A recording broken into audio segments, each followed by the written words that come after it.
পশ্চিমবঙ্গের প্রাক্তন রাজ্যপাল গোপাল কৃষ্ণ গান্ধী গত পরশু অর্থাৎ ৯ই আগস্ট আনন্দবাজার পত্রিকায় সদ্য প্রয়াত প্রাক্তন মুখ্যমন্ত্রী বুদ্ধদেব ভট্টাচার্যের স্মৃতিচারণ করে লিখেছেন, রাজনৈতিক নেতা না হলে বুদ্ধদেব ভট্টাচার্য কি হতে পারতেন? আমার মনে হয় এই তিনটির মধ্যে যে কোনো একটি। চলচ্চিত্র পরিচালক, লেখক, শিক্ষক, আর এর মধ্যে যে কোনো পেশায় উনি সব থেকে সেরা হতেন। বুদ্ধদেব ভট্টাচার্য যে সময় মুখ্যমন্ত্রী ছিলেন সেই সময়ই রাজ্যপাল ছিলেন গোপাল কৃষ্ণ গান্ধী। তার ফলে কর্মসূত্রে বুদ্ধদেব ভট্টাচার্যকে চিনেছিলেন তিনি।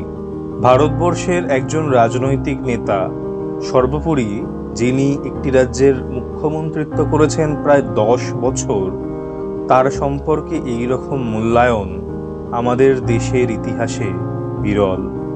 বুদ্ধদেব ভট্টাচার্যের সাহিত্য সংস্কৃতির জগতে অবাধ বিচরণ আমাদের কাছে অজানা নয়। উত্তর কলকাতার অত্যন্ত সাংস্কৃতিক পরিমণ্ডলেই বড় হয়েছিলেন বুদ্ধবাবু। প্রেসিডেন্সি কলেজে বাংলা সাহিত্য থেকে সাম্মানিক স্নাতক। তার কাকা ছিলেন বিখ্যাত কবি সুকান্ত ভট্টাচার্য।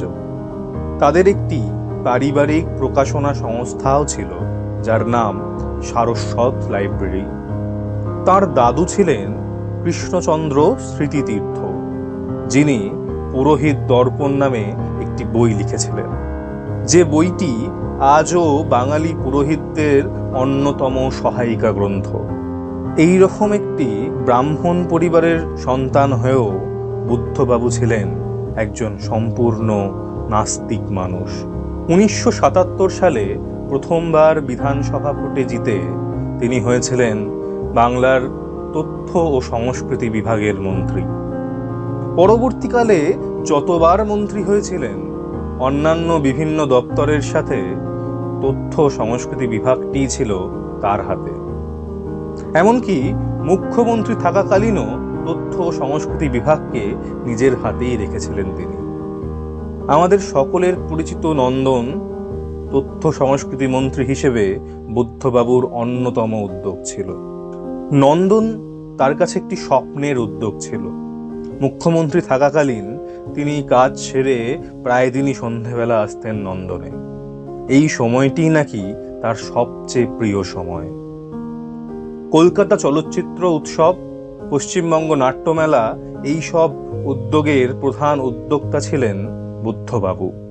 আন্তর্জাতিক সিনেমা বিষয়ে তার অসম্ভব পাণ্ডিত্য ছিল। ঘন্টার পর ঘন্টা এই সব বিষয়ে কথা বলে যেতে পারতেন অনর্গল। বিশ্ব সাহিত্যেও ছিল তার অবাধ বিচরণ। বিখ্যাত নোবেলজয়ী ঔপন্যাসিক গাব্রিয়েল গার্সিয়া মার্কেজের উপন্যাস দ্য স্টোরি অব দ্য শিপরেকড সেলারের অনুবাদ করেছিলেন তিনি। মার্কেজের ক্ল্যান্ডেস্টাইন ইন চিলির অনুবাদ চিলিতে গোপনে বইটিও অত্যন্ত জনপ্রিয়। সোভিয়েত কবি মায়াকোভস্কির কবিতার অনুবাদও করেছিলেন তিনি। এই বইটির নাম ছিল এই আমি মায়াকোভস্কি। তবে বাবরি মসজিদ ধ্বংসের পরবর্তীকালে সাম্প্রদায়িক বিদ্বেষের বিরুদ্ধে তার রচিত নাটক দুঃসময় তার প্রথম প্রকাশিত মৌলিক সাহিত্য। এটি প্রকাশ হয়েছিল 1993 সালে। এছাড়াও রাজধর্ম নামে আরেকটি নাটক লিখেছিলেন তিনি। ব্রিটিশ ভারতে সন্ন্যাসী বিদ্রোহের প্রেক্ষাপটে এই নাটকটি রচিত। এছাড়া ফ্রান্স কাফকার বিখ্যাত রচনা মেটামরফোসিসের অবলম্বনে লিখেছিলেন পোকা নাটকটি।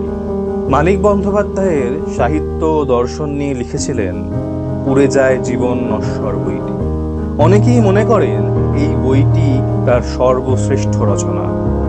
পশ্চিমবঙ্গের বামফ্রন্ট সরকারের প্রথম 11 বছর ও শেষ 11 বছরের সময়কাল নিয়ে লিখেছিলেন ফিরে দেখার 2টি পর্ব।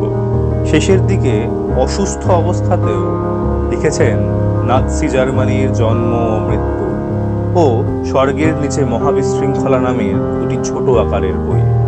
নাৎসি জার্মানির জন্ম মৃত্যু বইটি হিটলারের উত্থান ও পতনের কাহিনী। স্বর্গের নিচে মহাবিশৃঙ্খলা বইটি লিখেছিলেন চীনের কমিউনিস্ট পার্টিকে নিয়ে। বিভিন্ন বিভাগের মন্ত্রী, মুখ্যমন্ত্রীর মতো দায়িত্বশীল পদে থেকেও তিনি চালিয়ে গিয়েছেন সাহিত্য চর্চা। তার সাবলীল গদ্য রচনার দক্ষতা অনেক লেখকের কাছেই ঈর্ষণীয়। একসময় মধ্যবিত্ত বাঙালির মধ্যে যে সিম্পল লিভিং, হাই থিঙ্কিং এর আদর্শ ছিল, তার উজ্জ্বল প্রতিনিধি বুদ্ধবাবু। তিনি নিজেই একসময় বলেছিলেন, তার রাজনৈতিক জীবনের বিচার করবে ইতিহাস, তবে তার সাহিত্যিক ও সাংস্কৃতিক জীবন, তার আদর্শবোধ বহুদিন উজ্জ্বল হয়ে থাকবে আমাদের কাছে।